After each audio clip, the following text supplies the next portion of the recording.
Hi நண்பர்களே, welcome to சனா சேவை மையம் யூடியூப் சேனல்.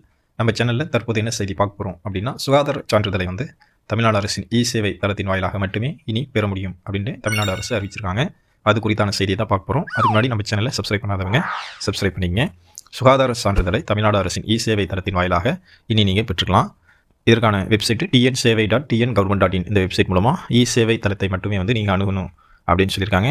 அதே போல் இந்த சுகாதார சான்றிதழ் 1 வருடம் செல்லுபடியாகும் வகையில் வழங்கப்படும் அப்படின்னு அறிவிச்சிருக்காங்க.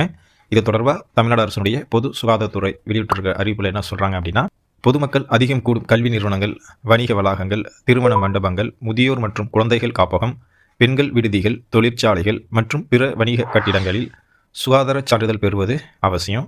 சுகாதார சீர்கேடுகளை தவிர்க்கவும், வளாகங்களில் தூய்மை மற்றும் சுகாதார தரத்தை உறுதிப்படுத்தவும் சுகாதார சான்றிதழ் வழங்கப்படுது. குறிப்பிட்ட நிறுவனங்கள் ஒவ்வொரு ஆண்டும் சுகாதார சான்றிதழை பெற்றுக்கொள்ள வேண்டும். நேரடியாக விண்ணப்பிக்கும் முறை மூலம் தற்போது சான்றிதழ் வழங்கப்பட்டு வந்தது. இதில் சில சிக்கல் எழுந்ததின் காரணமாக சுகாதார சான்றிதழ் வழங்கும் நடைமுறையை எளிமைப்படுத்த மருத்துவம் மற்றும் மக்கள் நல்வாழ்வுத்துறை திட்டமிட்டிருக்காங்க. அதன்படி எளிமை ஆளுமை திட்டத்தின் வாயிலாக சேவை தளம் மூலம் சுகாதார சான்றிதழ் வழங்கும் நடைமுறை அறிமுகம் செய்யப்பட்டிருக்கு. tnsevai.tn.government.in இந்த தமிழ்நாடு சேவை தளத்தின் மூலம் இந்த சான்றிதழை நீங்கள் விண்ணப்பித்து பெற்றுக்கலாம். சுகாதார சான்றிதழுக்கான ஆவணங்களை சமர்ப்பித்து விண்ணப்பிக்கும் விண்ணப்பதாரர்கள் சுய உறுதிமொழி சான்றிதழை பதிவேற்றம் செய்தவுடன் சுகாதார சான்றிதழ் தானாக அதற்குரிய தளத்தில் உருவாக்கம் செய்யப்படுது. சுகாதார சான்றிதழ் பெற விரும்பும் அனைத்து விண்ணப்பதாரர்களும் சேவை மையத்தை அணுகலாம். விண்ணப்பதாரர்களின் விவரங்களை உள்ளீடு செய்து தேவையான ஆவணங்களை அதில் பதிவேற்றம் செய்யணும்.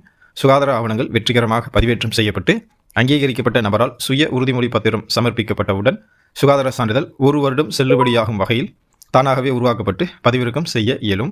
அவ்வாறு பெறப்படும் சுகாதார சான்றிதழை வளாகத்தில் காட்சிப்படுத்த வேண்டும். மேலும் சுகாதார சான்றிதழில் ஈடுபட்டு உள்ள நெறிமுறைகளை கடைபிடிக்க வேண்டும். எந்த நேரத்திலும் அதிகாரிகள் கள ஆய்வு செய்வார்கள்.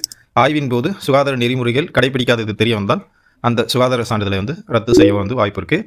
எனவே இனி வரும் காலங்களில் நீங்கள் நேரடியாகவே சுகாதார சான்றிதழ் வழங்கும் நடைமுறை நிறுத்தப்பட்டு தமிழ்நாடு அரசுடைய சேவை தளத்தின் வாயிலாக மட்டுமே சுகாதார சான்றிதழ் பெறக்கூடிய வகையில் இந்த திட்டத்தை கொண்டு வந்திருக்காங்க.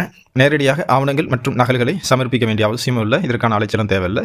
உங்களுடைய நிறுவனத்திற்கு சுகாதார சான்றிதழ் தேவைப்படுச்சு அப்படின்னா நீங்கள் சேவை மையம் மூலமாக விண்ணப்பித்து வாங்கிக்கோங்க. நன்றி.